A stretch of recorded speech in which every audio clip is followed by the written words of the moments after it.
이번에 들려드릴 이야기는 이누나키 터널입니다. 이누나키 고개를 압니까? 솔직히 그렇게 무섭지는 않습니다. 그렇다 할지라도 실제로 완성된 이야기는 무섭습니다. 당시 학생이었던 저는 A라는 친구와 방과 후에 자주 남아서 클럽 활동을 했습니다. 실제로 클럽 활동은 하지 않았지만 저와 A는 무서운 이야기를 좋아하는 편이라 무서운 이야기를 자주 알아와서 그런 이야기를 하면서 놀고 있었습니다. 드디어 시험이 끝나고 고등학교 마지막 여름방학을 맞이하게 되었습니다. 저와 A는 평소처럼 잡담을 했습니다. 여름방학이었지만 대입수험이라는 큰 장애물이 놓여 있어서 많이 우울했습니다. 그래서 뭔가 짜릿하고 흥분되는 일을 벌이자는 방향으로 이야기가 흘러갔고 이누나키 고개를 밤에 가보자는 이야기가 나오게 되었습니다. 이누나키 고개는 큐슈에서는 대단히 유명한 심령 스팟으로 위험한 곳입니다. 어른이라면 누구라도 위험하다고 말할 정도의 장소입니다. 현재는 봉쇄됐습니다. 그곳에 있는 터널을 통과하면 반드시 뭔가가 일어납니다. 솔직히 저는 묘한 고양심을 느꼈지만 동시에 겁이 났습니다. 그러나 젊었던 탓도 있어서 무섭다는 말 따위는 할 수 없었습니다. 하물며 친구인 A에게 그런 모습을 보일 수는 없었습니다. 시골 학생이라서 면허 같은 건 가지고 있지 않았습니다. 지방선 기차를 타고 근처 역에 집합하기로 했습니다. 그리고는 말할 필요도 없이 도보로 가는 것입니다. 나른한 더위 속에서 드디어 결행의 날이 가까이 오자 저는 무엇을 해도 기분이 내키지 않았습니다. 그 후로도 몇 번이나 전화로 A와 이야기를 했지만 분했던 것은 A는 정말 태어난 것 같았습니다. 한 번 이야기를 하던 도중 제가 가는 것을 그만두자라고 말했을 때 A의 무시하는 듯한 웃음이 귀에 울렸습니다. 그 이후 당일까지 전화를 하지 않았습니다. 저는 두려움을 느끼게 되더라도 참을 것이다 라고 생각하며 결의를 굳혔습니다. 그리고 그날이 왔습니다. A와 헤어지게 되는 그날이. 요 전날부터 내리기 시작한 비는 아침이 되어도 그치지 않았습니다. 저는 만나기로 했던 저녁 때까지 침대에서 빈둥거리고 있었습니다. 드디어 시간이 다가왔고 A에게 그만두자고 말하고 싶어서 몇 번이나 수화기를 지었습니다만 말할 수 없어서 나갔습니다. 왜 이런 벌칙 같은 게임을... 저는 처음 가는 장소였기에 영무원에게 묻거나 하면서 근처 역까지 겨우 도착했습니다. 이미 어둑어둑해져 있었습니다. 비는 어느새 이슬비로 바뀌어 있었습니다. 저는 우산을 쓰고 있었지만 체내가 촉촉하게 젖기 시작했습니다.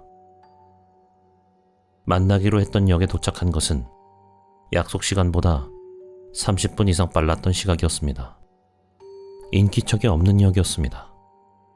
영무원도 낡은 역사에 들어가서 등을 보인 채였습니다. 저는 여름이라고 해도 비에 젖었기 때문에 몸이 떨렸습니다. 솔직히 무서웠습니다. 드디어 약속 시간이 되었습니다. 그러나 A는 오지 않았습니다. 저는 다음 전철을 타고 올 것이라며 기다렸습니다. 그러나 역시 A는 안 왔습니다. 이 자식. 솔직히 저는 기뻤습니다. 이대로 집으로 돌아갈 수 있다고 그렇게 생각했습니다. 그러나 제쳐두었던 분노는 젊었던 탓도 있어서 강했습니다. 이 자식 진짜 쫄아서 안 오는 거야? 그때 뒤에서 누군가 부르는 목소리가 들렸습니다. 화가 난 표정을 짓고 있는 A가 서 있었습니다. 너 언제까지 기다리게 할 거야? 여기서 만나기로 했잖아. 난 계속 거기에 기슭에 있었다고. 계속 거기에서? A는 상당히 흥분해 있었습니다. 그리곤 저를 잡아 끌듯이 빨리 가자며 앞서 걷기 시작했습니다. 저는 당황하며 따라갔습니다. A는 벌써 한 번 갔다 왔기 때문에 저를 안내해 주었습니다. 하지만 A도 정말로 무서웠던 모양인지 조용했습니다. 얼굴도 새파래 보였고 우리는 서서히 고통스러운 느낌이 들기 시작했습니다. 그러다가 어느 순간 갑자기 자갈길이 나왔습니다. 저는 어둑어둑한 가운데 A에게 필사적으로 달라붙었습니다. 그러다가 앞을 바라보니 그 앞에 철책이 있었습니다. 우리는 젊었기 때문에 여기까지 올 수 있었습니다. 그리고 그 젊음의 힘을 다시 한번 사용하기로 했습니다. 철책에 걸린 자물쇠를 자갈길에서 주운 큰 돌을 사용해 부쉈습니다. A는 힘이 약했기 때문에 제가 대신했습니다. 시간은 많이 걸렸지만 결국 자물쇠를 부쉈습니다. 그렇게까지 낡은 자물쇠는 아니었지만 자갈길 양측에는 풀이 무성했습니다. 저희는 계속해서 자갈길 한복판에 올라갔습니다. 비 때문인지 날은 곧 저물었습니다. 우리는 손전등을 켜고 올라갔습니다. 30분 정도 올라가니 그곳에는 어둠보다 더한 어둠이 기다리고 있었습니다. 터널 안은 깜깜했습니다. 저는 등골이 덜덜덜덜 떨리며 추워졌습니다. 이건가? A도 떨리는 목소리로 말했습니다. 아까 여기에서 기다리고 있었을 땐 어둡지 않았는데? 우리는 몸을 서로 맞대며 안을 엿봤습니다. 마치 지옥과 연결된 것 같았습니다.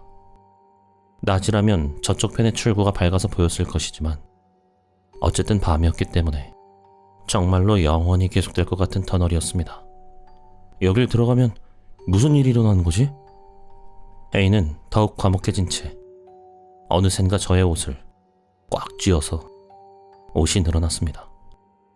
너 저 안에 들어갈 수 있어? A는 떨리는 목소리로 나에게 말했습니다. 좀 밀지 마! 비 때문에 벌레 소리도 묻혀버린 산속의 밤이었습니다. 우리들의 손전등만이 켜져 있었습니다. 그러나 그 밝은 빛도 어둠에 녹아들고 있었습니다. 저는 더 이상 참을 수 없었습니다. 무서웠습니다. 솔직한 게 나을 것 같았습니다. 저는 A에게 말했습니다. 미안, 나 더 이상은 무리야. 이제 돌아가자. 하지만 A는 손을 놓지 않았습니다. 뭐? 여기까지 와서 돌아갈 수 있을 것 같아? 저는 A에게 밀리면서 조금씩 앞으로 갔습니다. 더 이상 무리야. 난 견딜 수 없어. 네가 오지 않았기 때문에 계속 여기서 기다린 나한테 미안하지도 않아? 굳이 그렇게까지 말할 필요는... 난 돌아갈래. 그건... 안 돼. A는 저의 옷이 찢어질 정도로 잡아당기며 터널 입구로 데리고 갔습니다. 저는 필사적으로 참고 견뎠습니다. 이제 제발 그만해. 괜찮으니까 빨리 와. A는 저를 마구잡이식으로 터널 안쪽으로 밀어넣었습니다. 저는 정말로 옷이 찢어져서 A를 휘두르는 기분으로 잡아당겼습니다. 제가 A보다도 힘이 더 강했기 때문입니다. 그러나 A가 어디서 그런 힘이 생긴 건지 강하게 버티는 바람에 저는 A를 부딪힐 수 없었습니다. 괜찮아. 안 무서우니까 같이 가자. 그때 저는 뭔가 이상한 것을 알아차렸습니다. 너 여기서 기다리고 있었던 거야? 여기 오는 길에 그 철책에 자물쇠 걸려있지 않았나? 우리가 만나기로 했던 약속 장소에 내가 온 건 30분도 더 전이었는데? 그럼 언제부터 여기서 쭉 기다리고 있었던 거야? 그때 저는 저를 터널 안쪽으로 끌고 가는 것이 A뿐만이 아니라는 것을 알아차렸습니다. 뒤에서, 옆에서 수많은 손이 저를 터널로 잡아당기고 있었습니다. 목에선 비명조차 나오지 않던 저에게 A가 뒤돌아보며 말했습니다.